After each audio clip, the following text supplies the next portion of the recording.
Creí haber enterrado a mi esposo hace 5 años, hasta que una factura de un club de golf en Cancún me reveló que no solo estaba vivo, sino que también tenía hijos con mi nuera.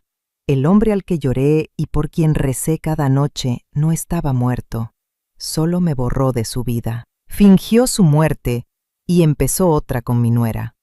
Me alegra tenerte aquí. Quédate hasta el final y cuéntame desde qué ciudad me estás viendo. Quiero saber hasta dónde llega esta historia de traición y justicia divina. Soy Rosario Vega, tengo 65 años y esta es la historia de cómo descubrí que la peor mentira puede esconderse en el amor más sagrado. Después del accidente, mi vida se volvió un eco. Las mañanas eran tan silenciosas que podía escuchar el tic-tac del reloj marcando mi soledad. Cada noche, encendía una vela frente al retrato de Emilio, el hombre con quien compartí 40 años de amor, de sacrificios y de fe. Le hablaba como si aún pudiera oírme, contándole cuánto lo extrañaba, pero el retrato solo me devolvía una sonrisa inmóvil, como si el tiempo también se hubiera muerto. Perdí a mi hijo Daniel 2 años después. Desde entonces, Casa Vega, nuestra joyería, se convirtió en mi refugio y en mi cruz. Cada diamante que pulía era una lágrima que se negaba a caer. Valerie, mi nuera, me ofreció su ayuda. La vi como una hija, la última chispa que me quedaba de Daniel. Le di mis llaves, mis cuentas y mi confianza. Nunca imaginé que detrás de su dulzura se escondía el rostro de mi desgracia y la sombra de una traición que estaba a punto de arrebatarme hasta el alma. Aquella mañana soleada en Guadalajara, el aire olía a café recién hecho y a jazmín del jardín. Había abierto la joyería temprano, como cada día, para revisar los estados de cuenta y asegurarme de que todo estuviera en orden. Desde la muerte de Emilio, el control de las finanzas se había convertido en mi manera de sentir que aún tenía el control de algo. A las 10 en punto, escuché el timbre. Era el cartero, un muchacho joven que me saludó con una sonrisa amable mientras me entregaba un sobre blanco con el sello del banco. No le di importancia. Pensé que sería una notificación rutinaria o un resumen de mes. Lo abrí distraídamente mientras organizaba facturas sobre el mostrador de vidrio. Pero cuando mis ojos se detuvieron en la línea impresa con letras negras, sentí un escalofrío recorrerme la espalda. Pago automático. Cancún Golf and Country Club. Cuota anual 120.000 pesos. Dejé el papel sobre el mostrador y lo miré 1, 2, 3 veces, tratando de entender. Esa tarjeta, esa cuenta, solo Emilio la usaba. Yo misma la había cerrado después de su muerte, o al menos eso creía. Afuera, el sol seguía brillando con fuerza, pero dentro de mí algo se apagó. Corrí al banco sin pensarlo. Mis manos temblaban tanto que casi no podía sostener mi bolso. El aire acondicionado del vestíbulo me golpeó el rostro, pero ni siquiera el frío logró calmar el fuego que sentía dentro del pecho. Me acerqué al mostrador y expliqué la situación, intentando sonar tranquila, aunque mi voz se quebraba a cada palabra. El joven cajero, con una sonrisa profesional, tomó mi identificación y tecleó en su computadora. Pasaron unos segundos eternos antes de que levantara la mirada. Había una sombra de duda en sus ojos. Señora Vega, esta cuenta está activa. Debe haber un error, respondí en un hilo de voz. El titular, mi esposo, falleció hace 5 años. No, señora, dijo el joven bajando la voz. El señor Emilio Vega Rivera vino personalmente hace 2 semanas a actualizar su firma digital. Todo a mi alrededor se volvió borroso. Sentí que el suelo se deslizaba bajo mis pies, que el aire se escapaba de mis pulmones. Me aferré al mostrador para no caer. ¿Está seguro?, logré susurrar. Completamente, señora. Hasta dejó una copia de su nueva firma. En ese momento supe que algo imposible acababa de volverse real. Emilio no estaba muerto, y si había regresado al banco, lo había hecho con un propósito. Pedí una copia del recibo y el empleado dudó un segundo, como si percibiera que lo que yo iba a ver hoy no era algo cualquiera. Finalmente la imprimió y me la tendió con guantes, como si fuera un objeto delicado. Cuando mis ojos recorrieron la hoja, el mundo se detuvo. Aquella firma, la inclinación de la E, la manera en que la R se cerraba con prisa, era la misma que había repasado 1000 veces en cheques de la empresa, en nuestras cartas de amor, y con una crueldad que ahora me quemaba el pecho, en la lápida que yo misma mandé grabar 5 años atrás. Sentí un vértigo frío, como si alguien hubiera abierto una ventana en pleno invierno dentro de mi corazón. El ruido del banco se volvió distante, como si me escuchara desde otra vida. Por un segundo pensé que deliraba, que el papel era una broma macabra, pero la tinta no mentía. Había trazos que solo las manos de Emilio podían hacer. En ese momento, algo dentro de mí se quebró en dos. Una parte se hundió en la incredulidad y la pena, y otra, inesperada y férrea, se encendió con una claridad justa y peligrosa. Nació otra Rosario, una mujer que ya no se conformaría con lágrimas, que querían nombres, fechas y respuestas. Me llevé el recibo al pecho, cerré los ojos, y entre el rugir apagado de la ciudad, susurré para que me acompañara mi nuevo juramento. Si Emilio está vivo, alguien en mi familia merece pagar. Esa mañana, cuando el sol apenas empezaba a filtrarse por las cortinas del comedor, decidí que tenía que hacerlo. Habían pasado días desde que descubrí la factura del club de golf, y desde entonces el silencio en casa se había vuelto insoportable, tan denso que podía oír mis propios pensamientos. Caminé hasta la cocina, donde Valeria tomaba café revisando su teléfono, como si todo en la vida fuera tan simple como un mensaje nuevo. Le sonreí con la calma más falsa que pude reunir y le dije que necesitaba unos días lejos, que quería descansar en la playa, orar por Daniel y quizá dejar atrás el dolor que seguía mordiéndome el pecho. Ella levantó la vista y me miró con esa sonrisa perfecta, la que siempre me pareció amable, pero que ahora me parecía vacía, demasiado ensayada. «Claro, doña Rosario, le hará bien cambiar de aire», respondió dulcemente, sin imaginar que esa misma sonrisa sellaba su propio destino. Asentí despacio, fingiendo serenidad, y subí a mi habitación. Abrí el armario viejo de madera, ese que aún olía a cedro y recuerdos, y busqué entre los cajones el marco con nuestra foto de boda. El cristal estaba agrietado, la imagen algo descolorida, pero los ojos de Emilio seguían allí, mirando con la misma mezcla de ternura y promesas rotas. Lo sostuve entre mis manos y sentí el peso de los años, el de las mentiras, el de un amor que quizá nunca existió como yo lo creí. Mis labios se movieron apenas, temblorosos, mientras le susurraba. Si aún estás vivo, Emilio, Dios será mi testigo. Guardé la foto en mi bolso. Cerré el armario con cuidado y respiré hondo. Afuera, Valeria tarareaba una canción sin sentido. Tomé las llaves, me ajusté el chal y antes de salir, miré por última vez el pasillo lleno de sombras. No me iba de vacaciones. Me marchaba a buscar la verdad. El calor húmedo de Cancún me golpeó en el rostro en cuanto crucé las puertas del aeropuerto. Todo olía a sal, a flores y a vida nueva. Pero dentro de mí solo había desconfianza.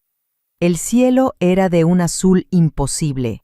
Las risas de los turistas resonaban por todas partes y, sin embargo, yo caminaba como una sombra que no pertenecía a ese paraíso. Tomé un taxi sin mirar al conductor, mis manos apretando el bolso donde guardaba la foto de boda, esa prueba muda de que alguna vez fui la esposa de un hombre que ahora quizá respiraba el mismo aire que yo.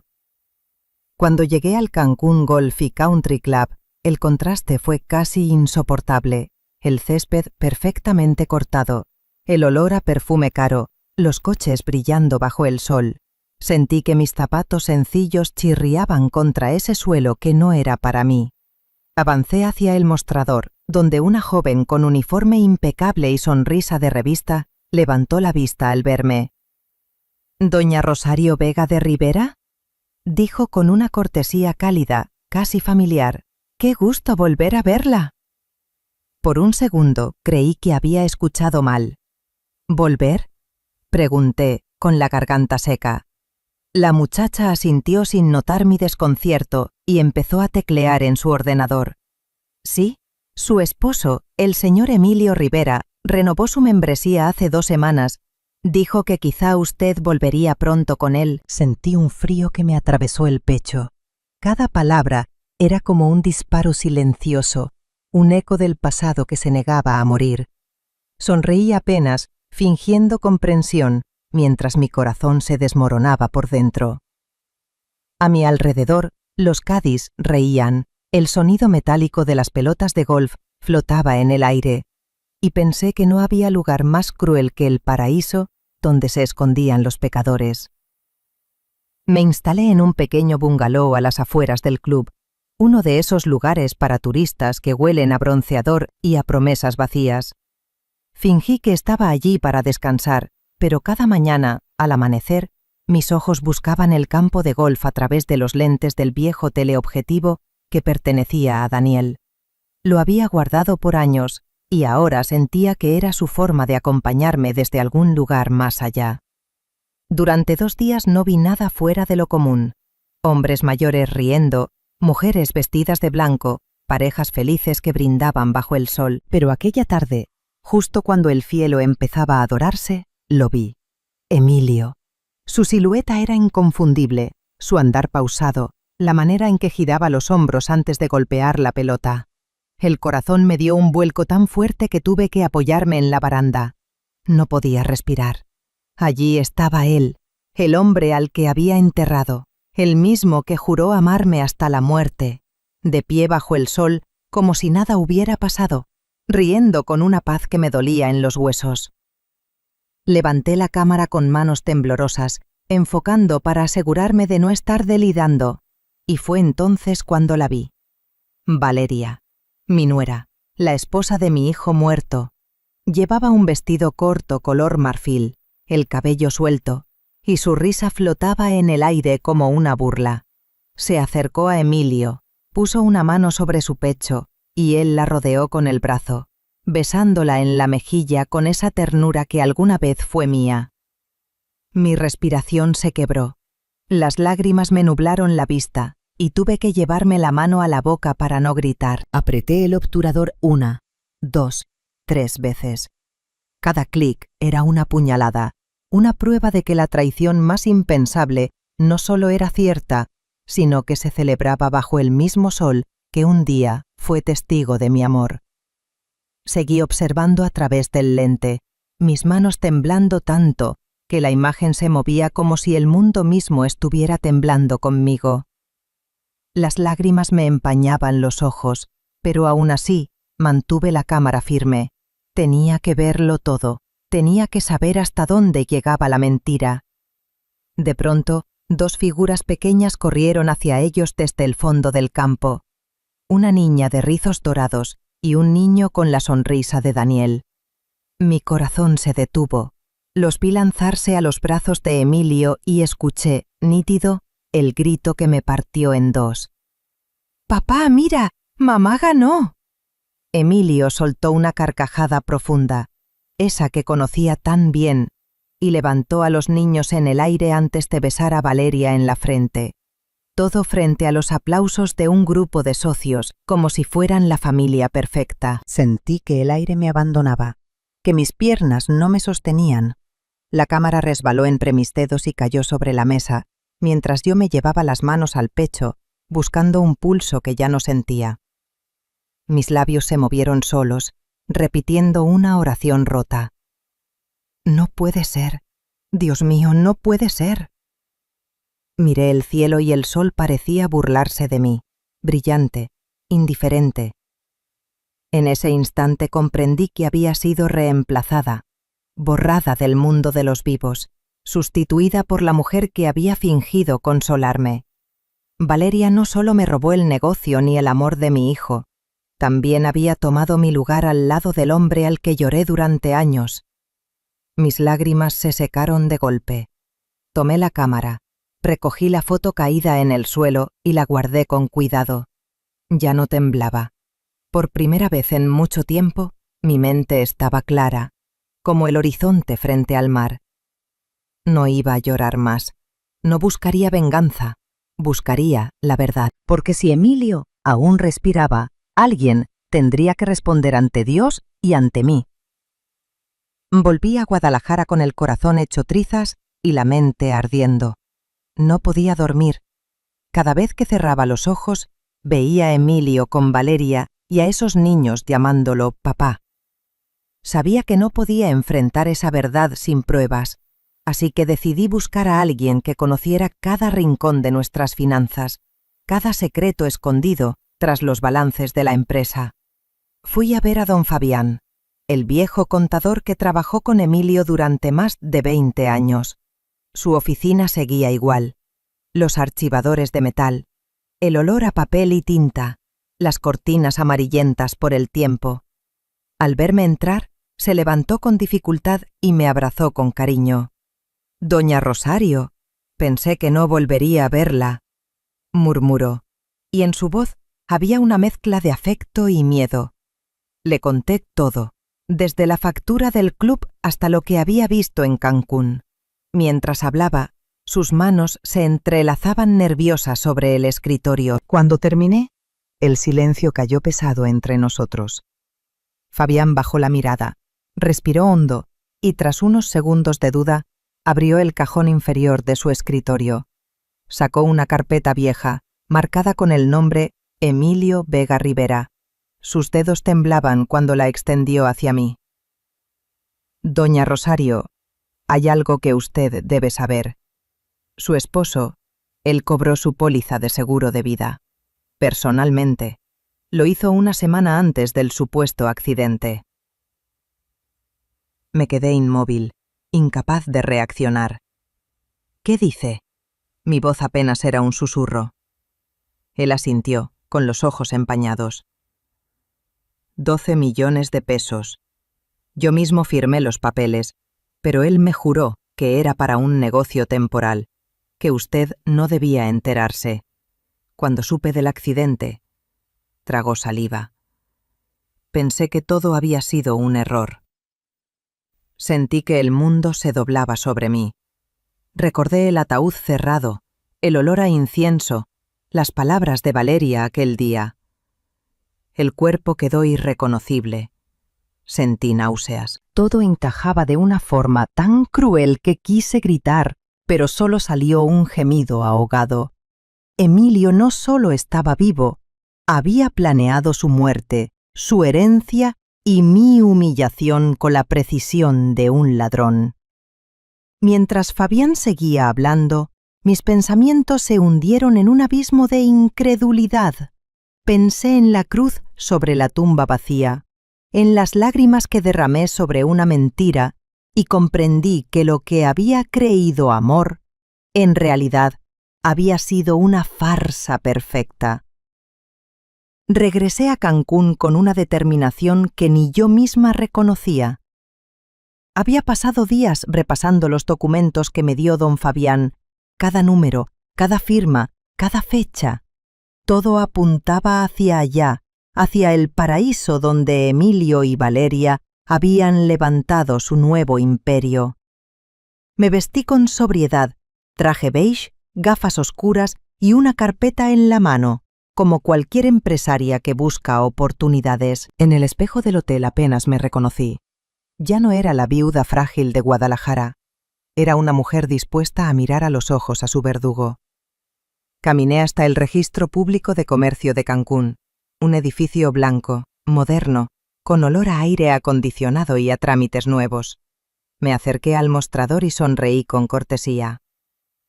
Buenos días, vengo de Guadalajara. Mentí con voz firme. Soy inversionista y me interesa revisar la documentación de una empresa local, Riviera Joyas. El funcionario, un hombre joven con corbata torcida, empezó a teclear en su computadora mientras tarareaba distraído. Yo fingía calma, pero mis manos sudaban bajo la carpeta. Pasaron unos segundos y entonces lo escuché. Aquí está, dijo sin levantar la vista. Empresa registrada hace 3 años, en plena pandemia. Cofundadores, Valeria Vega y Emilio Rivera. Sentí como el aire se detenía. Por un instante, el zumbido de las luces del techo fue lo único que existió. ¿Podría repetir eso? Logré decir la voz helada. El joven miró la pantalla y repitió, como si no entendiera la magnitud de sus palabras. Cofundadores, Valeria Vega y Emilio Rivera. Mis labios se abrieron, pero ningún sonido salió. Mi apellido, mi legado, mi nombre, usados como bandera por quienes destruyeron mi vida. Usó hasta mi apellido. Susurré con rabia contenida, los ojos ardiendo. Sentí un temblor recorrerme los brazos. Cerré los puños tan fuerte que mis uñas se clavaron en la piel. Apreté los dientes, tragando el orgullo y la humillación.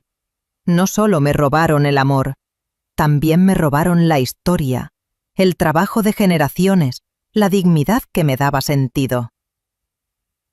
En ese momento, algo cambió dentro de mí. La tristeza se convirtió en una llama fría, afilada, hecha de verdad y coraje.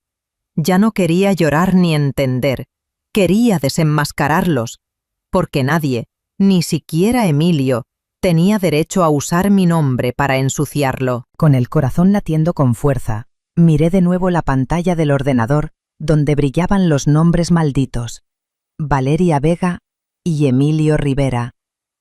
Sabía que no podía pedir una copia oficial sin levantar sospechas, así que fingí revisar mi bolso mientras deslicé discretamente el teléfono y tomé una foto del documento.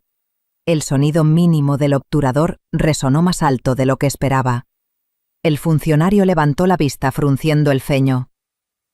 «¿Qué hace, señora?», preguntó con sospecha. «Nada, solo verificando una información», respondí intentando sonreír, pero mi voz temblaba. En ese instante, vi al guardia de seguridad acercarse por el pasillo hablando por radio. Mi instinto gritó que debía huir. Cerré la carpeta con un golpe y caminé hacia la salida, pero oí a mis espaldas el grito. «¡Deténgala! ¡No puede sacar información interna!». Eché a correr.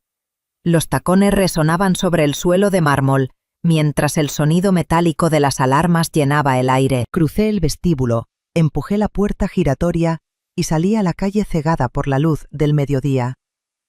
Corrí sin mirar atrás, entre turistas confundidos y el ruido de los coches, hasta que mis pies me llevaron al malecón. Allí, frente al mar turquesa, se alzaba una pequeña iglesia blanca con una cruz azul que brillaba bajo el sol. Iglesia de Nuestra Señora del Mar. Entré sin pensar, cerrando la puerta tras de mí. El silencio me envolvió, roto solo por el sonido lejano de las olas y el repicar de una campana. Mis piernas cedieron y me dejé caer en el primer banco de madera. Respiraba con dificultad, sintiendo cómo el miedo y la rabia se mezclaban en un torbellino que me nublaba la vista. Fue entonces cuando sentí una mano cálida en mi hombro. Levanté la mirada y vi a una mujer mayor, con hábito blanco y ojos serenos, mirándome con compasión. «Hija», dijo con voz suave pero firme, «cuando Dios permite el dolor, es porque quiere que abras los ojos». Las lágrimas me brotaron sin poder evitarlo. Nadie me había llamado hija en años. Asentí en silencio, apretando el rosario que llevaba al cuello. En ese instante supe que no había llegado allí por casualidad. Dios me había llevado hasta ese lugar para darme fuerza y una aliada. hermana María Elena me condujo a una pequeña habitación detrás del altar, una celda humilde con una cama estrecha, una mesa de madera y una ventana que daba directamente al mar. El aire olía a cera derretida y sal. Allí, entre el murmullo de las olas y el eco de los rezos lejanos, sentí por primera vez en años una paz extraña, frágil, como si Dios me estuviera sosteniendo por los hombros. La monja me trajo té caliente y un rosario de cuentas gastadas. «Puedes quedarte aquí esta noche, hija», me dijo. «Nadie te buscará en la casa del Señor». Asentí, sin fuerzas para hablar. Cuando me dejó sola, abrí mi bolso y saqué los papeles que había conseguido, junto con las fotos, las copias y la póliza del seguro. Las extendí sobre la mesa y encendí la vieja lámpara. Necesitaba enviar todo a alguien que pudiera ayudarme. En un rincón del despacho parroquial, María Elena me mostró un aparato cubierto de polvo, un fax antiguo, de los que ya casi no existen. «A veces lo usamos para comunicarnos con los conventos de Mérida», dijo sonriendo. «Funciona si tienes paciencia». Le di el número del despacho de don Joaquín, el abogado que había trabajado con Emilio y que, a diferencia de los demás, nunca me traicionó. La máquina emitió un zumbido y comenzó a escupir lentamente los papeles. Cada página enviada era una parte de mi vida recuperada, una verdad arrancada de las sombras. Cuando terminó, el silencio volvió a llenar la habitación. Me acerqué a la ventana. Afuera, el mar golpeaba las rocas con furia, como si compartiera mi rabia. Cerré los ojos. Dejé que la brisa me rozara el rostro y susurré. Valeria me quitó todo, pero no mi fe. Si Dios me deja respirar, también me dejará luchar. Abrí los ojos y por primera vez no me vi como una víctima. Era una mujer que había perdido a su esposo, a su hijo y su nombre, pero no su voluntad. En ese instante comprendí que la justicia de Dios no siempre llega con relámpagos. A veces llega con la calma de una marea que avanza, lenta pero imparable. Y yo, Rosario Vega, ya había comenzado a moverla. Regresé a Guadalajara con el corazón firme, con la certeza de que tenía en mis manos las pruebas que necesitaba para recuperar mi nombre y mi dignidad. Pero al poner un pie en mi casa, supe que algo no estaba bien. Las cortinas estaban cerradas. El aire olía a perfume caro y a traición reciente. En la sala, Valeria me esperaba, impecable como siempre, con ese aire de superioridad que ahora ya no intentaba disimular. «Doña Rosario, qué sorpresa verla tan pronto», dijo fingiendo cortesía. «Pensé que todavía estaba en su retiro espiritual». Su voz era miel envenenada. Detrás de ella, sobre la mesa, vi papeles oficiales. Sellos del juzgado, sobres del tribunal familiar. Fruncí el ceño. «¿Qué es todo esto?», pregunté, aunque en el fondo ya sabía la respuesta. Ella sonrió, esa sonrisa suya que nunca alcanzaba los ojos. «Nada que deba preocuparle, solo un trámite». «¿Trámite?» «Sí, sí», respondió con tono dulce. «Una medida preventiva. Verá, he notado que últimamente está un poco confundida. Se le olvidan cosas, actúa de manera extraña. Es por su bienestar, claro». Presenté un informe médico que confirma su pérdida de memoria y su dependencia a los tranquilizantes. Sentí cómo la sangre me abandonaba el rostro. «¿Qué estás diciendo?», susurré. «Que ya no está en condiciones de manejar sus negocios ni su patrimonio», dijo mientras alisaba un mechón de su cabello. «No se preocupe, el tribunal evaluará su situación, y mientras tanto yo ejerceré su tutela legal. Así se asegurará de que nadie la engañe». Solté una carcajada amarga, una risa rota que resonó en toda la casa. «Tú me estás llamando loca, ¿verdad?». Ella ladeó la cabeza con falsa compasión. «No lo tome así. Todos entendemos que el dolor puede distorsionar la realidad». Caminé hacia ella despacio, mirándola directo a los ojos. «Tú distorsionas la realidad, Valeria. Yo tengo las pruebas». «¿Pruebas?». repitió, y su voz se volvió fría. Nadie creerá en las fantasías de una mujer mayor enferma y medicada. Ya lo verá, doña Rosario.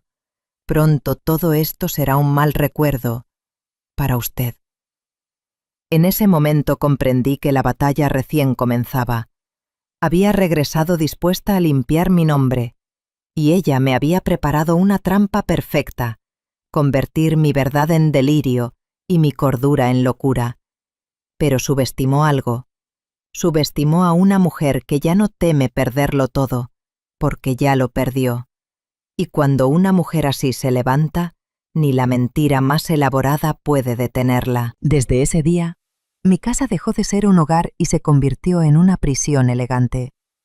Cada rincón olía a control. Notaba las miradas de los empleados que antes me saludaban con afecto. Ahora bajaban la vista o fingían estar ocupados. Sabía que Valeria había hablado con ellos, que había sembrado en cada mente la duda sobre mi cordura.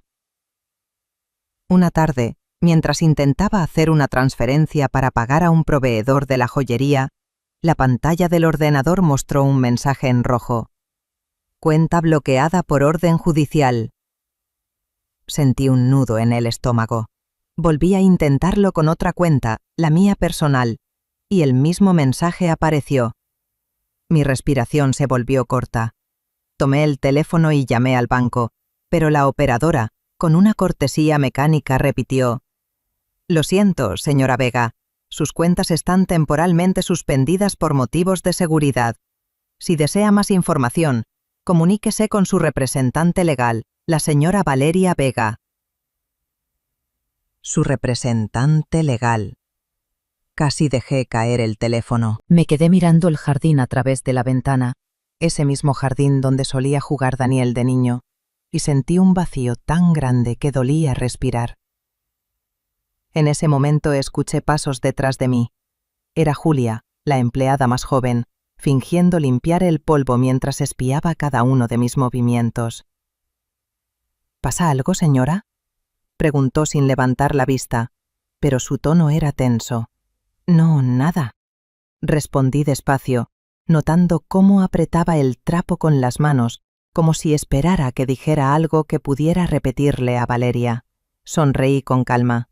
«Dile a tu patrona que estoy bien, que el encierro le sienta mejor a una mujer loca». Julia se estremeció y se fue sin responder. Caminé por la casa con una serenidad que no sentía. Intenté abrir el cajón donde guardaba mis joyas antiguas, pero también estaba cerrado con llave.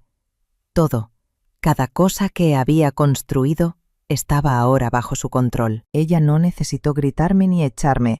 Me estaba borrando en silencio, dejándome sin dinero, sin voz, sin identidad. Pero lo que no sabía era que el silencio puede ser un arma más poderosa que la rabia.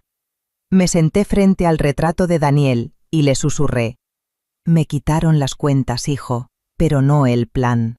Si Dios me permite seguir respirando, aún no han ganado». La tarde de la reunión familiar fue un teatro perfectamente montado por Valeria. Había invitado a los socios de la joyería, a los empleados más antiguos, incluso a un par de amigos de Emilio, todos reunidos en el salón principal con copas de vino y sonrisas ensayadas. Yo me senté en silencio, al fondo, observando cómo ella caminaba entre los invitados, vestida de blanco, radiante, dueña de todo lo que alguna vez fue mío. Cada palabra suya sonaba falsa, cada gesto calculado. Hablaba de proyectos, de expansión, de cómo Casa Vega pronto se convertiría en una franquicia internacional. Nadie sospechaba la podredumbre que se escondía detrás de su perfección. Cuando terminó su discurso, levantó la copa y me miró directamente. «Y por supuesto», dijo con voz dulce cargada de veneno, «no puedo dejar de agradecer a mi querida suegra, la señora Rosario Vega, quien me ha apoyado tanto durante estos años difíciles». Su tono era tan sarcástico que algunos asistentes rieron sin saber por qué. Me puse de pie despacio, intentando mantener la compostura. «Apoyarte», respondí con calma. Fue mi error más grande. Ella sonrió, acercándose unos pasos. El brillo de sus ojos era puro desafío.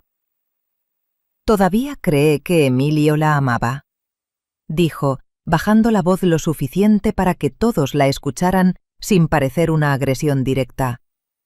Él solo se quedó por lástima, Rosario, por costumbre.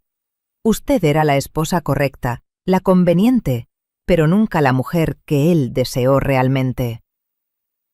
Sentí que el aire se espesaba, que el tiempo se detenía. Algunas personas bajaron la mirada, otras fingieron no oír, y Valeria disfrutó de ese silencio como una serpiente disfrutando del veneno que escupe. La miré sin pestañear. Por dentro algo se rompía, pero otra parte de mí, la que ya había aprendido a sangrar sin gritar, se fortalecía. Es curioso, le dije despacio, que alguien que vive de los restos de otro se atreva a hablar de deseo. Él te enseñó a mentir, Valeria, pero olvidó enseñarte a tener alma. Ella frunció los labios. Su sonrisa se desdibujó por un segundo, lo suficiente para que todos vieran una grieta en su máscara. Levanté mi copa, brindé en silencio y añadí: brindo por los muertos que no saben que ya están muertos, aunque sigan respirando. Nadie se atrevió a decir nada. Solo el sonido de los cubiertos cayendo rompió el aire tenso. En ese instante comprendí que Valeria podía quitarme todo menos la dignidad. Y esa sería el arma que la destruiría. Me quedé inmóvil tras aquel brindis, con la copa en la mano y el vino reflejando las luces doradas del salón. Pero dentro de mí, algo había cambiado de forma irreversible. Ya no era la mujer que temblaba ante las mentiras de Valeria, ni la viuda ingenua que buscaba compasión. Mientras las risas nerviosas llenaban el ambiente, mis ojos recorrieron a cada persona en esa sala, los socios que me habían dado la espalda, los empleados que fingían no conocerme, los amigos de Emilio que habían guardado silencio. Todos formaban parte del mismo teatro, uno en el que durante años interpreté el papel de víctima. Pero ese papel había terminado. Bajé la copa lentamente y sonreí, una sonrisa serena, contenida, que nadie supo interpretar. Sentí la calma del depredador que ha esperado su momento. Mis dedos, antes frágiles, ahora firmes, acariciaron el borde del cristal mientras mi mente trazaba cada paso de lo que vendría. Ya no huiría. Ya no suplicaría. Si Valeria había querido convertir mi locura en su coartada, yo usaría su arrogancia como mi arma. El silencio se volvió mi refugio. Dejé que creyera que me había ganado, que había roto lo poco que quedaba de mí, porque sabía que solo quien baja la guardia revela su punto débil. Cuando nuestras miradas se cruzaron, vi su seguridad vacilar por un instante. No dije una palabra. No hacía falta. Mis ojos hablaron por mí. Los ojos de una mujer que ha sido humillada, traicionada y despojada, pero que ha aprendido a mirar a los lobos sin miedo. En ese silencio, juré que todo lo que me quitaron volvería a mí, multiplicado. No buscaría piedad ni venganza ciega. Buscaría justicia, lenta, precisa, inevitable. Mientras Valeria levantaba de nuevo su copa creyéndose triunfante, yo ya no la veía como mi enemiga, la veía como mi presa. Días después de aquella reunión, el destino volvió a poner ante mí una pieza más del rompecabezas. Estaba en el despacho de don Joaquín, mi viejo abogado, revisando los documentos que le había enviado desde Cancún. Entre los archivos amarillentos y las carpetas llenas de sellos antiguos, encontré una copia del informe forense del accidente en el que Daniel, mi hijo, supuestamente había perdido la vida. Lo tomé entre las manos con cuidado, como si se tratara de una reliquia sagrada. Mis ojos siguieron las líneas impresas y entonces algo me detuvo. La fecha. El informe estaba fechado 2 días antes del accidente que reportaron a la policía. Sentí que el corazón me golpeaba el pecho. Leí otra vez, despacio, intentando no dejarme llevar por la emoción. La hora del siniestro tampoco coincidía. El documento afirmaba que Daniel había muerto a las 7 de la noche, pero recuerdo perfectamente que aquella noche él me llamó a las 9, desde su coche, diciéndome que ya iba de regreso a casa. «Mamá, llegaré en 20 minutos. Te llevo tu pastel favorito», me dijo con esa voz cansada pero alegre que aún escucho en mis sueños. Cerré los ojos, recordando el sonido de su risa al otro lado del teléfono y el silencio posterior que me arrebató todo. Don Joaquín notó mi expresión y se inclinó sobre los papeles. «¿Qué ocurre, Rosario?», preguntó. Le mostré la hoja con los dedos temblorosos. «Mire esto. Las fechas no coinciden. Esto no puede ser un error». Él ajustó sus lentes, frunciendo el ceño. «Santo Dios, esto está manipulado. Mire los sellos, las firmas. No pertenecen al médico forense original. Este informe es falso». Me quedé muda. Una sensación fría me recorrió el cuerpo. Las imágenes del entierro se agolparon en mi mente. El ataúd cerrado, Valeria llorando con esa teatralidad que ahora comprendía, y yo, confiando en su palabra, creyendo que la muerte de mi hijo había sido un accidente. Pero no, ahora lo sabía. Daniel no murió por casualidad. Lo mataron, quizá no con sus propias manos, pero sí con su codicia, con su plan perfecto para heredar, para borrar a quienes les estorbaban. Apreté el papel contra el pecho, con las lágrimas mezclándose con la rabia. «Lo usaron», susurré. «Usaron a mi hijo para cubrir su mentira». Don Joaquín asintió en silencio, sabiendo que ya no había marcha atrás. En ese instante, la verdad se convirtió en mi única religión. Mi hijo no descansaría hasta que la justicia también llevara su nombre. Fue María Elena quien dio el siguiente paso cuando yo creía haber llegado al límite de lo soportable. Habíamos pasado la mañana revisando los documentos falsificados, y mientras yo apenas podía contener la rabia, ella, con su serenidad de siempre, dijo: «Si el informe forense es falso, debe haber alguien que firmó la verdad. Y donde hay un cuerpo, hay un médico». Esa misma tarde, se marchó al centro de la ciudad, a un pequeño hospital donde decía tener conocidos de su tiempo como enfermera misionera. Volvió al anochecer, su rostro iluminado por una mezcla de tristeza y certeza. Traía en las manos un sobre doblado y una mirada que me estremeció antes de que dijera una sola palabra. «Lo encontré», susurró. «El doctor que firmó el primer certificado de defunción de Daniel vive en Mérida. Se jubiló, pero conserva copias de todos sus informes». Me senté, con el corazón apretado. «¿Qué dijo?», pregunté casi sin voz. María Elena se persignó antes de responder. Que aquel día, después del accidente, él nunca vio el cuerpo. Dijo que recibió la orden de firmar un informe de rutina con datos ya rellenados, y que la solicitud de cremación fue presentada por una mujer joven, Rosario, era Valeria. Sentí que todo el aire del cuarto se escapaba. «¿Estás segura?» «Totalmente», afirmó con una calma que dolía. Él la recuerda bien, una viuda hermosa, vestida de negro, con voz firme pero ojos fríos. Ella insistió en que el cuerpo debía ser cremado esa misma noche, antes de que llegara la familia. Dijo que usted estaba muy afectada y no podía soportar verlo. Cerré los ojos. Aquella mentira, repetida tantas veces, cobró un nuevo significado. No fue compasión lo que la llevó a ocultarme el cuerpo de mi hijo, fue conveniencia. Quiso borrar toda evidencia antes de que yo sospechara. Tomé el sobre que María Elena traía y dentro encontré la copia de la solicitud de cremación. La firma de Valeria, inconfundible, aparecía en tinta azul, firme, elegante. Asesina. Mis manos temblaron, pero no de miedo, sino de furia contenida. Le quitó la vida y después el rostro, murmuré con la voz quebrada. Lo borró del mundo para limpiar su pecado. María Elena se acercó y me tomó las manos. No temas, hija. Las sombras siempre creen que pueden esconder la verdad, pero la verdad tiene una forma curiosa de salir a la luz. La miré a los ojos y sentí que por primera vez en años la justicia no era una palabra lejana. Era un fuego que empezaba a arder dentro de mí, y esta vez nada ni nadie lo apagaría. Aquella noche no dormí.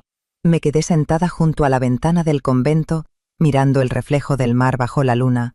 Frente a mí, todos los documentos estaban esparcidos sobre la mesa. La póliza de seguro que Emilio cobró, el registro de la empresa Riviera Joyas, el informe forense falsificado y la orden de cremación firmada por Valeria.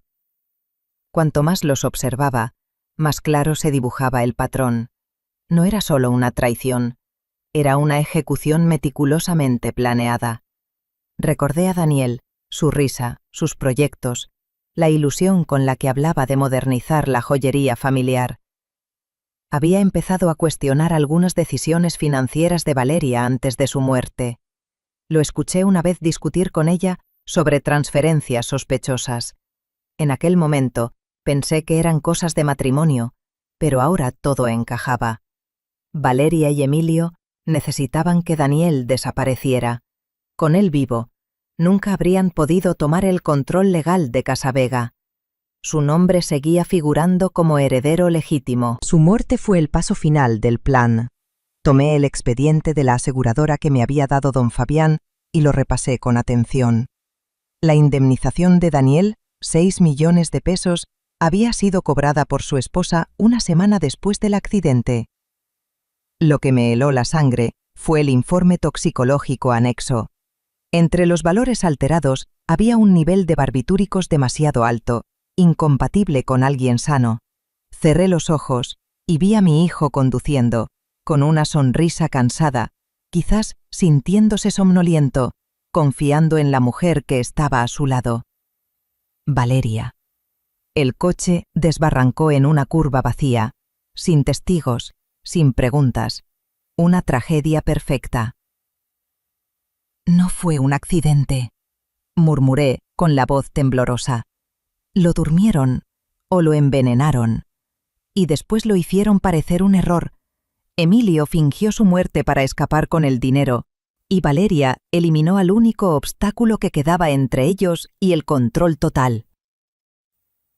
María Elena entró en ese momento, en silencio, con una vela en la mano. Me encontró de pie, con los ojos fijos en la pared.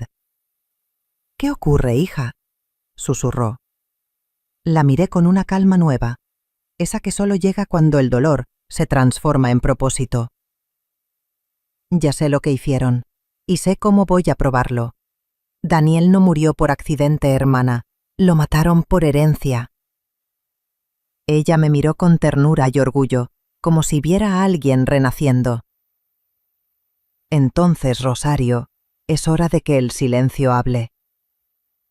Asentí despacio, mientras el viento movía las cortinas y el mar rugía a lo lejos. Por primera vez desde su muerte, sentí que mi hijo no estaba perdido, sino esperando que su madre hiciera lo que siempre hizo mejor, proteger lo que amaba, incluso desde el infierno. Desde ese amanecer, dejé de rezar por resignación y empecé a rezar por fuerza. La verdad estaba sobre la mesa, y ahora tocaba convertirla en justicia. No podía hacerlo sola, pero tampoco lo estaba. A mi lado, Dios había puesto a los pocos que nunca me traicionaron: don Joaquín, mi viejo abogado, y Carmen, la jefa de los talleres, que trabajaba conmigo desde los tiempos en que Emilio apenas soñaba con tener una joyería. Nos reunimos en secreto en el pequeño taller de Carmen, donde el olor a metal fundido y a esperanza se mezclaban con el sonido suave del martillo golpeando el oro. Ella cerró la puerta y bajó las cortinas. «Doña Rosario», dijo con la voz baja pero firme, «lo que usted diga, lo hacemos. No le debo nada a esa víbora. Nos robó trabajo, nos robó años, y a su hijo también». Me conmovió su lealtad, Saqué del bolso la carpeta con los documentos y las fotos. Valeria y Emilio escondieron toda la evidencia en los archivos digitales de la empresa, en cuentas y contratos a nombre de terceros. Necesito recuperarlos, probar que lo de Daniel no fue un accidente y que Riviera Joyas se levantó con dinero sucio. Don Joaquín asintió, sus ojos brillando con un fuego que no le veía desde hacía décadas. «Podemos hacerlo», dijo con calma. «Aún tengo contactos en el registro mercantil y en el banco, pero tendremos que actuar rápido y con cuidado. Si Valeria sospecha, cerrará todo». Carmen, con sus manos endurecidas por los años, abrió una caja metálica y sacó un pequeño disco duro. «Aquí tengo copias de los diseños originales de Casa Vega», explicó. «Los planos que usted y Daniel firmaron antes de que ella los modificara. Si logramos mostrar que su nueva empresa los usa, habremos probado el robo». Los miré, emocionada, con una mezcla de gratitud y furia sagrada. «Gracias», susurré. «No luchamos solo por mí. Luchamos por Daniel, por cada trabajador que puso su alma en esta casa. No van a borrar nuestra historia». Esa noche, en el silencio del taller, conectamos el disco a un viejo ordenador. Las carpetas comenzaron a abrirse una por una. Nombres, fechas, contratos, todo. La red de mentiras de Valeria y Emilio se desplegaba frente a nosotros, y entre las sombras de los datos robados, empecé a ver el camino hacia la verdad. El ruido del teclado se mezclaba con el eco lejano de una oración que no dejaba de repetirse en mi mente. «Dios mío, si me das un día más de vida, que sea para limpiar el nombre de mi hijo». Y esa noche, por primera vez, sentí que él me estaba escuchando. Pasé los días siguientes trabajando en silencio, como si el dolor se hubiera convertido en un metal ardiente que yo misma debía fundir para transformarlo en algo nuevo. En el taller de Carmen, el aire olía a fuego, a plata y a redención. Entre mis manos, los fragmentos del pasado volvían a tomar forma. Decidí preparar una exposición, una colección de joyas antiguas bajo el nombre Legado Vega. Pero no era una simple muestra, sería una trampa perfecta, una verdad tallada en oro. Cada pieza que escogí llevaba mi firma oculta, una marca diminuta grabada en la parte interna de los anillos, collares y brazaletes, una tradición que Emilio siempre ignoró, pero que yo jamás abandoné. Esa era mi huella, mi identidad como maestra joyera, el ADN de mi trabajo. Si Valeria había usado mis diseños para su imperio, esas piezas demostrarían que todo lo suyo era robado. Carmen me ayudó a pulir los collares. Don Joaquín se encargó de contactar discretamente a los organizadores de la Exposición de Joyería Internacional de Guadalajara, donde Valeria pensaba presentar la nueva colección de Riviera Joyas. Era el escenario perfecto. Mientras martillaba una piedra sobre el engaste de un anillo, mis pensamientos volaban entre el pasado y el presente. Cada golpe del martillo era un latido de mi corazón diciendo: «Esto no termina aquí». La colección empezó a brillar sobre la mesa como si cada joya respirara su propia historia. Había lágrimas atrapadas en el brillo del oro, promesas en el resplandor de la plata y rabia convertida en belleza. Cuando la última pieza estuvo lista, la sostuve entre mis manos temblorosas. Un colgante de amatista, igual al que Emilio me regaló el día de nuestra boda, pero esta vez grabado con una palabra que solo yo conocía: justicia. Lo guardé en una caja forrada en terciopelo y susurré: «Cada piedra será un testigo, cada firma una voz. Valeria robó mi nombre, mi hijo y mi fe, pero no podrá robar la verdad. El día que estas luces se enciendan, el mundo sabrá quién miente y quién sobrevive». Entonces, por primera vez en mucho tiempo, me vi en el reflejo del oro y reconocí a la mujer que había sido antes de todo. Rosario Vega, joyera, madre, sobreviviente. Y supe que la próxima vez que alguien dijera mi nombre, lo haría con respeto o con miedo.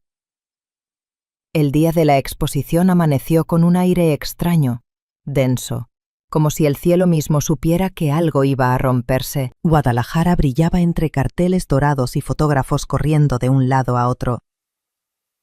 El centro de convenciones estaba lleno. Empresarios, diseñadores, periodistas y curiosos formaban un río de murmullos y perfumes caros. Valeria llegó como una reina. Vestía un traje de seda blanca y llevaba en el cuello un collar de diamantes que yo reconocí de inmediato.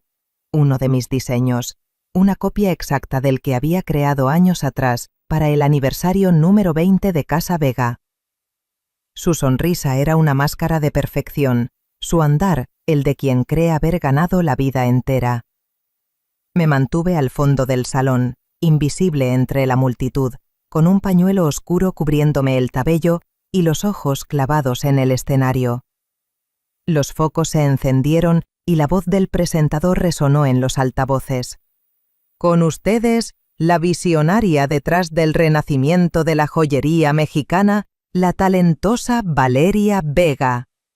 Los aplausos retumbaron, y ella avanzó con su falso orgullo. Gracias, dijo con su tono dulce y calculado. Hoy presento mi nueva colección, Luz Eterna. Cada pieza está inspirada en la pasión, la fuerza y el legado familiar que me enseñaron los que vinieron antes de mí. Los que vinieron antes de mí. Las palabras me quemaron por dentro. Observé mientras los modelos desfilaban uno tras otro, collares, anillos, pendientes, todos con los mismos trazos, las mismas curvas, las mismas iniciales escondidas en el metal que solo yo conocía. Aquello no era inspiración, era saqueo, era mi vida, mi arte, mi alma convertida en mercancía. Me llevé una mano al pecho, sintiendo el rosario bajo la tela. Carmen, que estaba a mi lado, susurró. «Son las tuyas, doña Rosario. Hasta el colgante con la amatista. Lo copió todo». Asentí despacio. «Sí», respondí con calma. «Y hoy las verá brillar por última vez». La gente aplaudía maravillada mientras los flashes iluminaban el escenario. Pero nadie notaba que entre las luces yo también avanzaba, paso a paso, hacia el lugar donde todo comenzó. Y donde todo iba a terminar. Porque esa noche, cada joya falsa iba a revelar la verdad que Valeria creía enterrada. La marca de Rosario Vega seguía viva y estaba a punto de morder. Las luces del salón se reflejaban en el suelo de mármol cuando decidí que era el momento. Los murmullos del público llenaban el aire y Valeria seguía hablando desde el escenario, segura de sí misma, rodeada de cámaras, aduladores y la falsa gloria que había robado de mis manos. Me quité el pañuelo que cubría mi cabeza, enderecé los hombros y avancé entre la multitud con paso lento pero firme. Cada paso resonaba como un golpe de martillo sobre el metal caliente del pasado. Algunos asistentes me reconocieron y abrieron paso. Otros se quedaron inmóviles, confundidos. Valeria me vio cuando ya era demasiado tarde. Su sonrisa se congeló. «¿Qué? ¿Qué hace usted aquí?», murmuró bajando el micrófono. Subí al escenario sin pedir permiso, bajo el murmullo creciente de los presentes. Tomé una de las piezas expuestas, un brazalete de oro blanco con filigrana en forma de espiral, y lo levanté frente a todos. «Este diseño», dije con voz clara, que resonó en todo el salón, «lleva mi nombre y mi historia. Es mío, creado en este corazón, en estas manos, mucho antes de que tú siquiera soñaras con robarlo». La multitud se quedó en silencio. Valeria intentó sonreír, nerviosa. «Doña Rosario debe estar confundida». «Confundida está tu conciencia, no yo», la interrumpí, dando un paso hacia ella. Esa curva, ese grabado en el borde interior. Giré el brazalete y apunté con el dedo. Es mi firma. R. Vega.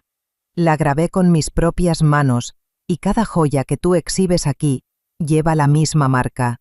La marca que prueba que no solo robaste mi arte, sino también mi vida. Los murmullos se convirtieron en exclamaciones.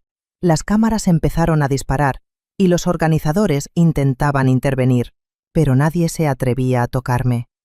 Valeria palideció, retrocediendo un paso. «Esto es una difamación», dijo con voz temblorosa. «No hay pruebas». «Sí las hay», repliqué con serenidad feroz. «Las tengo todas. Los contratos, las transferencias, los informes falsos, las pólizas, todo. Y lo más importante, la verdad que ya no puedes esconder». Me acerqué a ella y la miré a los ojos, tan de cerca que pude ver el miedo descomponiendo su máscara. «Tú, Valeria, llevas la culpa. La llevas en las manos que firmaron la cremación de mi hijo, en la sonrisa con la que enterraste su nombre, en el dinero que compartiste con el hombre que fingió estar muerto». Un murmullo de horror recorrió la sala. Valeria dio un paso atrás, tropezó con el podio y su copa cayó al suelo, rompiéndose con un sonido seco, como un sello que por fin se quiebra. Yo no me moví, solo respiré hondo y añadí, mirando al público: «No vine por venganza, vine por justicia, porque los muertos no hablan, pero las madres sí». El silencio se hizo absoluto, y por primera vez en años sentí que el peso sobre mis hombros se desvanecía. No era la víctima, era la voz que la mentira temía escuchar. El murmullo del público todavía flotaba en el aire cuando hice una seña a Carmen, que estaba junto a la cabina de sonido. Ella asintió, y en un instante, las luces del escenario se atenuaron. Las pantallas gigantes, que antes mostraban el logo de Riviera Joyas, parpadearon y cambiaron de imagen. La primera escena apareció ante todos.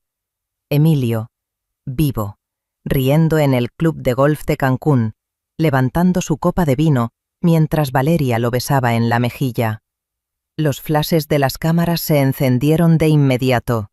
Algunos invitados gritaron, otros se llevaron la mano a la boca. El vídeo continuó mostrando los documentos que había recuperado, el registro mercantil con los nombres de los dos, las transferencias de la póliza de seguro de vida, los cheques firmados por Emilio después de su supuesta muerte.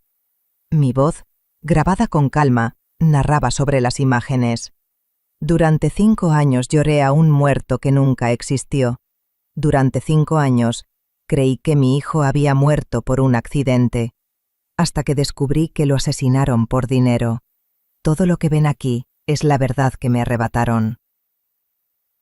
En la pantalla apareció la solicitud de cremación con la firma de Valeria, y luego el informe forense falsificado. Hubo un murmullo de horror colectivo, un sonido de incredulidad que llenó el salón como un eco sagrado. Valeria, pálida, intentó correr hacia el equipo técnico gritando: «¡Apaguen eso! ¡Apáguenlo ahora!». Pero don Joaquín ya estaba allí, mostrando una carpeta llena de copias certificadas y gritando por encima del caos: «Los originales están en manos de la Fiscalía. Esto es una denuncia pública de fraude, homicidio y suplantación de identidad». La prensa reaccionó al instante. Los flashes iluminaron la escena como relámpagos. Los periodistas se acercaron con micrófonos mientras la multitud gritaba su nombre. Algunos con indignación, otros con morbo. «Valeria, ¿es cierto que su esposo está vivo? Doña Rosario, ¿cuándo descubrió la verdad?». Los guardias intentaron contener a los reporteros, pero el caos ya era imparable. En medio del tumulto, 2 agentes de policía, vestidos de civil, avanzaron hacia el escenario mostrando sus credenciales. «Valeria Vega queda detenida por presunto fraude, falsificación y obstrucción a la justicia», dijo uno con voz firme. Emilio, que hasta ese momento había intentado esconderse entre los asistentes, fue reconocido y rodeado en cuestión de segundos. Los flashes lo devoraron. Todo el salón se convirtió en un torbellino de voces, sirenas y cámaras. Yo permanecí quieta en medio del escenario, con el colgante de amatista entre los dedos. Miré al cielo de luces artificiales y susurré: «Daniel, hijo mío, ya está hecho. La verdad ha salido a la luz. Mientras los policías escoltaban a Valeria, su mirada buscó la mía por última vez. Ya no había soberbia, solo miedo, y en ese miedo, por fin, encontré paz. Las sirenas resonaban en la entrada del recinto mientras los asistentes seguían sin comprender del todo lo que acababan de presenciar. Los agentes escoltaban a Valeria entre cámaras y gritos. Ella, que siempre había caminado con la elegancia de una reina, ahora apenas podía mantener la cabeza erguida. Sus manos, cubiertas de joyas robadas, estaban esposadas. Los periodistas la rodeaban con micrófonos y flashes que destrozaban su falsa compostura. ¿Es cierto que fingió la muerte de su suegro? ¿Qué puede decir sobre el homicidio de Daniel Vega? ¿Rogó la herencia de su familia? Ella no respondía. No respondía, solo repetía, casi en un susurro. No es cierto. Todo fue idea de Emilio. Él me obligó. Pero ya nadie la escuchaba. Su voz se perdía entre el ruido de las cámaras y el murmullo de indignación. Los fiscales habían llegado con órdenes de arresto por fraude, malversación de fondos y usurpación de identidad. Cuando descubrieron las transferencias bancarias ligadas a la póliza de seguro de Emilio y los contratos firmados bajo nombres falsos, las pruebas eran irrefutables. Y ahora, con el informe forense falsificado y la solicitud de cremación, se abría una nueva línea de investigación. Homicidio premeditado. Emilio, detenido a unos metros de ella, intentó acercarse. «Valeria, no digas nada», le ordenó con tono autoritario. Pero ella lo miró con un odio tan puro que por un instante pareció más viva que nunca. «Tú me prometiste que nadie lo sabría», le gritó antes de que los agentes la empujaran hacia la patrulla. «Y tú me prometiste que lo amabas», respondí yo desde la distancia, con una calma que solo la verdad puede dar. Valeria giró hacia mí, sus ojos llenos de rabia, miedo y algo parecido a súplica. «Esto no termina aquí, vieja», escupió. «Te juro que no termina aquí». La miré sin pestañear, con una serenidad que la desarmó más que cualquier palabra. «Tienes razón», le dije. «No termina aquí. Termina donde empieza la justicia». La puerta de la patrulla se cerró con un golpe seco, y su reflejo desapareció entre las luces azules. Los aplausos comenzaron a brotar del público, tímidos al principio, pero pronto crecieron hasta llenar el lugar. No eran aplausos de celebración, sino de alivio. Yo respiré profundamente, mirando el cielo que se oscurecía sobre Guadalajara. Valeria estaba arrestada.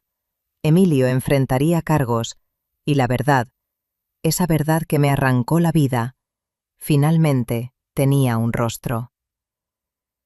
En ese silencio después del estruendo, entendí que había vencido, no por venganza, sino por mi hijo, por mí y por todas las mujeres que alguna vez fueron calladas. Cuando todo parecía calmarse tras el arresto de Valeria, un grito rompió el murmullo general. «¡Está huyendo!». Emilio había aprovechado la confusión para escapar entre los fotógrafos, empujando a quien se cruzara en su camino. El traje que antes lo hacía parecer distinguido, ahora se veía ridículo, mientras corría entre los pasillos del centro de convenciones, perseguido por los agentes que le gritaban que se detuviera. Afuera, la noche de Guadalajara ardía con sirenas y luces rojas. Emilio corrió hacia el estacionamiento, tropezando con un cartel que anunciaba la exposición que lo había condenado. Legado Vega. En su desesperación, intentó llegar a su coche, pero su cuerpo, traicionado por los años y la culpa, empezó a fallarle. Los testigos lo vieron llevarse la mano al pecho, tambalearse, caer de rodillas. Los policías se acercaron, pero ya era tarde. Emilio Vega Rivera, el hombre que había fingido su muerte, que había destruido a su propia familia por codicia y que creía haber burlado a Dios, cayó boca abajo sobre el asfalto mojado por la lluvia. Un último jadeo, una mirada perdida, y el silencio. Cuando me avisaron, no sentí triunfo ni alivio, solo una calma triste, inevitable. Fui al lugar donde yacía su cuerpo, cubierto con una manta de emergencia, rodeado de luces parpadeantes. Me arrodillé lentamente a su lado. El rostro de Emilio, aquel que había amado y maldecido, estaba pálido, envejecido, vacío. El hombre que me juró amor eterno había muerto 2 veces.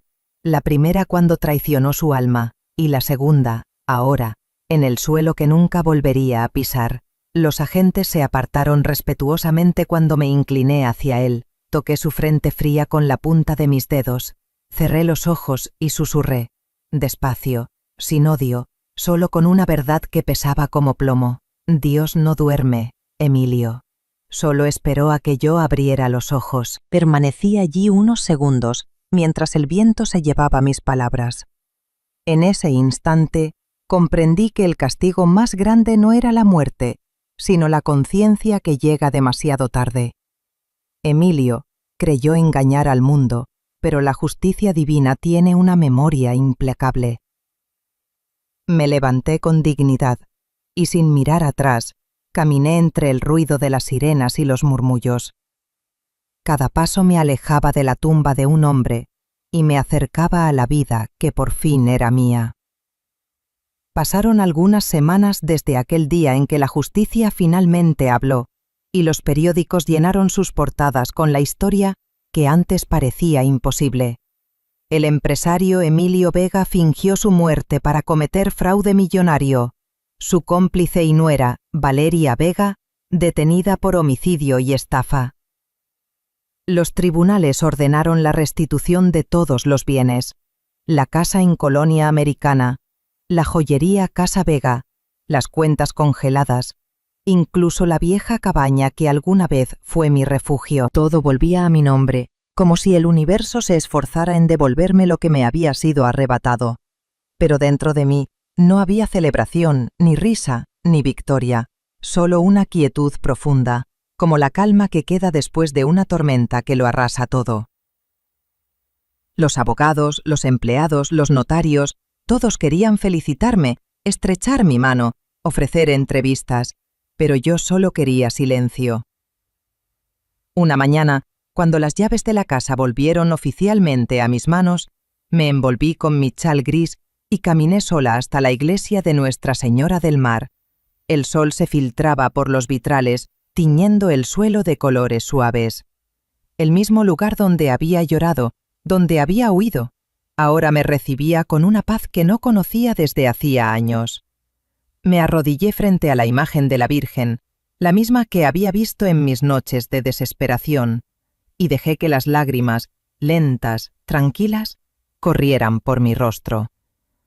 «Gracias, madre», susurré con la voz apenas audible, no por devolverme lo que perdí, sino por no dejarme perderme a mí misma.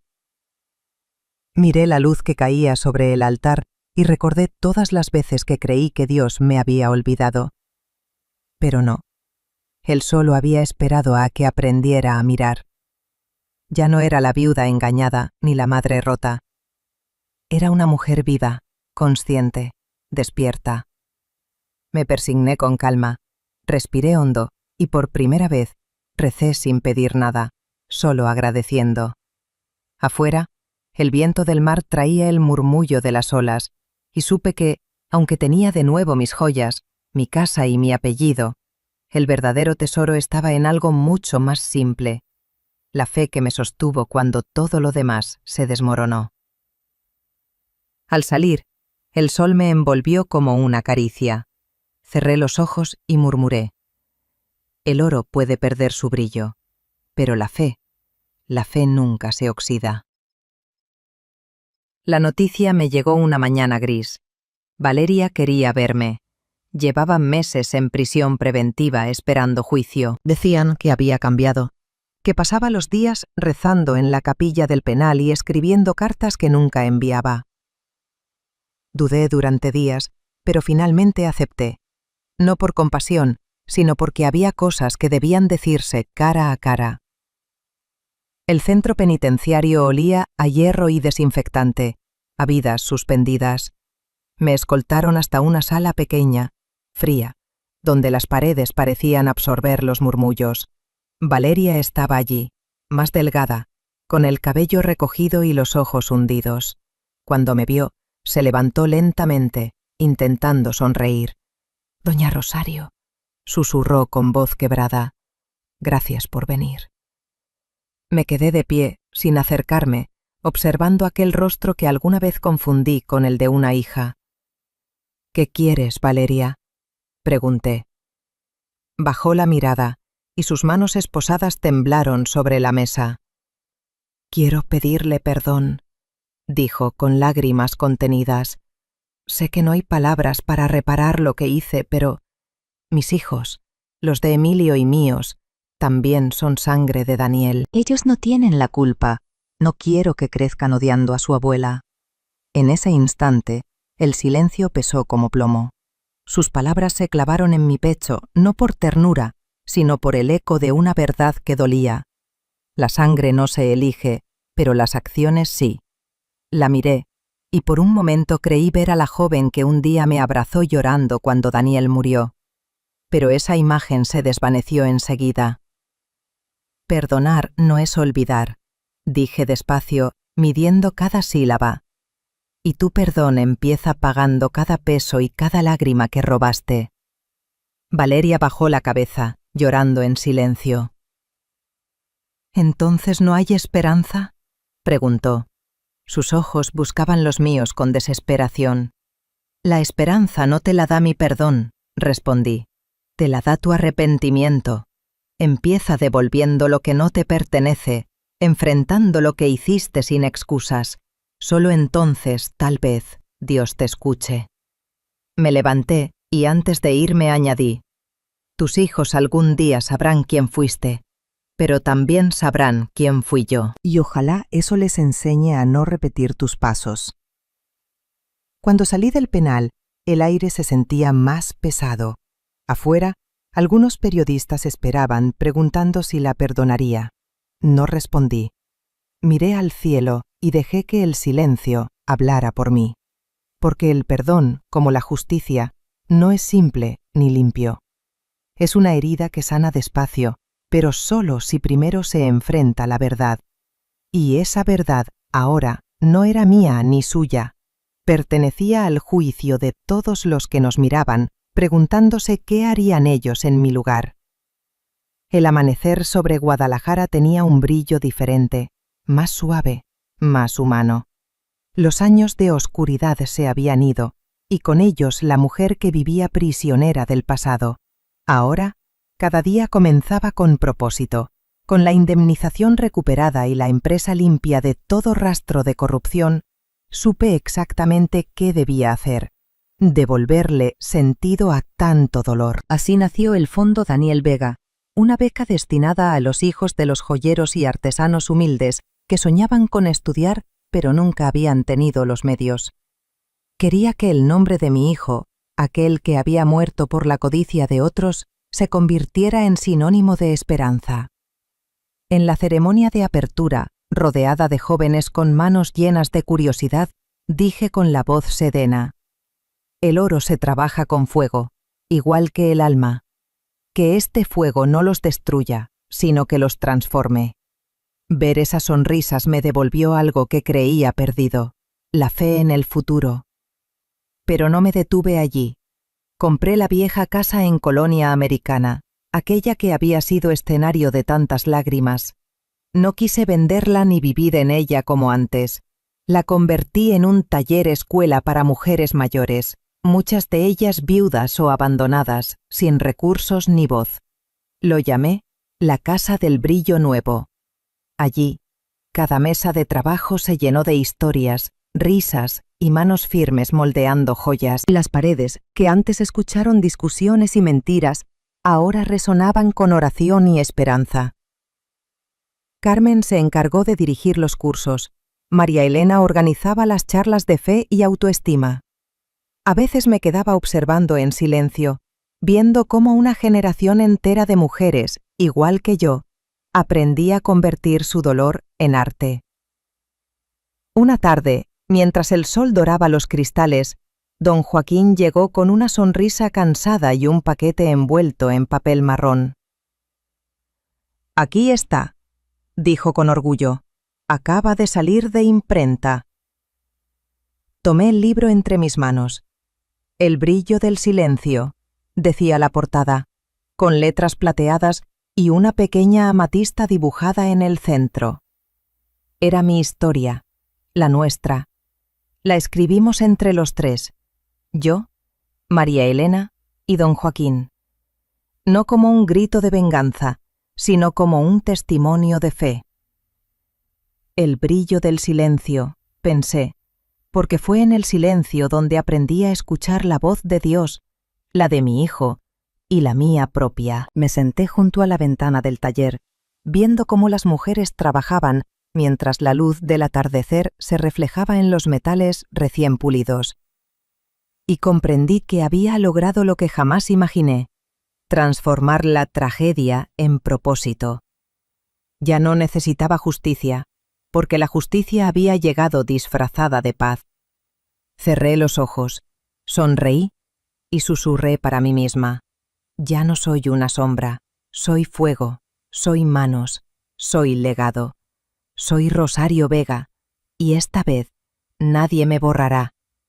El tiempo, con su paso lento y sabio, había borrado muchas heridas, pero no los lugares donde el alma aprendió a despertar. Una mañana de primavera, muchos años después, regresé a Cancún. No llevaba equipaje, solo un pequeño bolso y el colgante de amatista que siempre me recordaba quién era. Caminé por la costa donde una vez descubrí la traición que cambió mi vida. El mar seguía igual, inmenso, brillante, indiferente. Pero yo no. Ya no era la mujer que temblaba al mirar esas aguas. Era alguien que había sobrevivido al fuego, al silencio y a la mentira. Me detuve frente al club de golf, ahora vacío y silencioso, con su letrero nuevo y sus jardines distintos. Cerré los ojos y respiré el aire salado, sintiendo que cada ola borraba un poco más del pasado. Entonces escuché una voz infantil detrás de mí. «¿Abuela Rosario?» Giré despacio. Era una niña de unos 10 años, de cabello oscuro y ojos tan profundos que por un instante me quedé sin aliento. Reconocí en su mirada algo de Daniel, algo que el destino, caprichoso, había decidido conservar. «Mi mamá dice que lo siente», continuó con timidez, sosteniendo una concha marina entre sus manos pequeñas. «Dice que reza por ti todos los días». Sentí un nudo en la garganta. Me agaché para quedar a su altura y acaricié su cabello con ternura. «¿Y tú sabes quién soy yo?», le pregunté apenas susurrando. Ella asintió con una sonrisa inocente. «Eres la abuela que hace joyas que brillan como el cielo. Mi mamá me contó». Miré el mar, que resplandecía como una promesa, y luego a la niña, que me ofrecía la concha. La tomé y la apreté con cuidado entre mis dedos. «Dile a tu mamá», le dije con voz suave, «que el mar ya se llevó todo lo que dolía, que a veces Dios perdona antes de que nosotros sepamos hacerlo». La niña me abrazó sin decir nada, y en ese gesto sentí algo que ni los juicios, ni el dinero, ni los años habían podido darme: la paz absoluta. Cuando se alejó corriendo, me quedé sola, mirando el horizonte donde el sol se hundía lentamente. El viento me rozó el rostro y supe que todo había cerrado. Susurré al mar: «Gracias, Daniel. Gracias, Dios. Lo entendí todo. El perdón no borra el pasado, pero ilumina el camino». Y con el brillo del silencio me di la vuelta, caminando despacio, dejando que las huellas en la arena fueran mi última firma sobre esta historia. La niña me miró con sus ojos grandes, llenos de inocencia, esperando una respuesta que ni siquiera sabía que cargaba tanto peso. Me incliné y la abracé con suavidad, sintiendo el calor de su pequeño corazón latir contra el mío. Su fragancia a sol y arena me envolvió, y por un instante creí abrazar no solo a esa niña, sino a todas las generaciones que vendrían después de nosotros, limpias del veneno del pasado. Le acaricié el cabello y susurré con una sonrisa triste, una que contenía toda la ternura y el adiós del mundo. Que Dios la guíe, mi amor. Yo ya tengo paz. La niña sonrió sin entender del todo, pero asintió con la seriedad de quien guarda un secreto sagrado. Luego corrió hacia la orilla, dejando sus huellas diminutas junto a las mías, y el viento del atardecer se llevó su risa como una melodía. Me quedé allí, observando el horizonte encenderse en tonos dorados y rojos, el mar respirando lento, eterno. Saqué de mi bolso el viejo rosario que me había acompañado en cada batalla, el mismo que apreté entre mis manos cuando todo parecía perdido, el mismo que había sostenido en la iglesia mientras le pedía a la Virgen no justicia humana, sino claridad del alma. Lo sostuve en el aire, y las cuentas brillaron con la última luz del día. En ese instante entendí que la fe y la justicia no eran caminos separados, sino ríos que se encuentran al final del viaje. Una lágrima cayó, pero no era de dolor, sino de gratitud. Respiré profundo, sintiendo que el aire del mar ya no pesaba, sino que me elevaba. Comencé a caminar despacio por la playa, con los pies descalzos y el rosario entre los dedos, hacia el horizonte que ardía como oro líquido. Cada paso era una despedida y una promesa. El sol descendía, el cielo se abría, y mi sombra se alargaba sobre la arena. Sonreí, dejando que el viento jugara con mi cabello, mientras mi voz se perdía entre las olas. La justicia de Dios brilla más que cualquier joya, y su perdón más que cualquier oro. Así Rosario Vega, la viuda, la madre, la joyera, la mujer, siguió caminando hacia la luz, donde el dolor y la fe por fin se fundieron en una sola verdad, la paz. Si esta historia tocó tu corazón, déjame un comentario contándome desde qué ciudad me estás viendo y qué opinas. ¿Habrías perdonado como Rosario o habrías dejado que la justicia siguiera su curso? No olvides suscribirte al canal y activar la campanita para no perderte las próximas historias de fe, justicia y segundas oportunidades. Porque recuerda, Dios no duerme, solo espera a que abramos los ojos.